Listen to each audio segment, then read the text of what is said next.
Voici notre dos. La poche arrière avec les arcuates, les hauteurs sont surjetées et la poche latérale sans la sous-piqûre. Notre devant, avec la poche latérale réalisée dans un tissu plus léger, sur laquelle nous avons réalisé la sous-piqûre. On pose les deux pièces endroit contre endroit en prenant soin de parfaitement aligner les coutures de poche.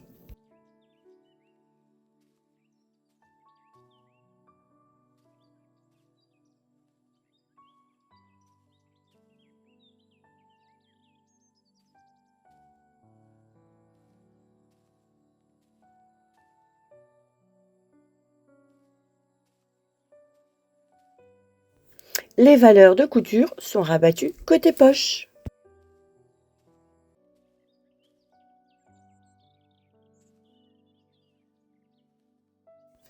Vérifiez les deux crans au niveau des poches et renotez-les correctement sur votre ouvrage.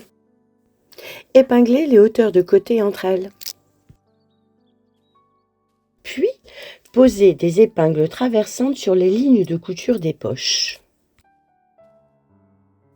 Vérifiez devant et derrière que l'épingle soit bien posée sur les coutures.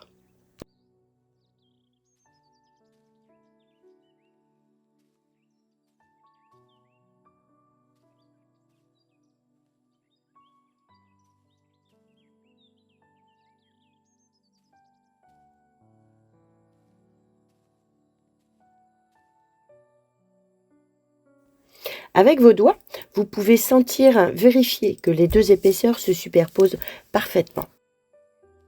Maintenant, épinglez les poches entre elles. Nous allons assembler en commençant du haut de l'ouvrage et en arrêtant la couture au premier cran, puis du second cran sur toute la hauteur restante. Assemblez au point droit à 1 cm des bords surjetés, qui sont rabattus sur nos poches.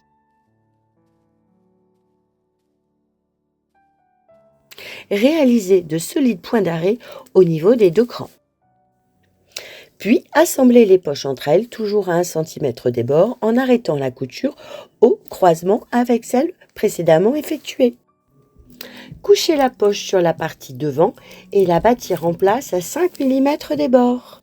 Les coutures sont repassées et aplaties. Les valeurs de couture au-delà des poches sont ouvertes en ayant au préalable cranté sous la poche. Voilà, la poche invisible est terminée.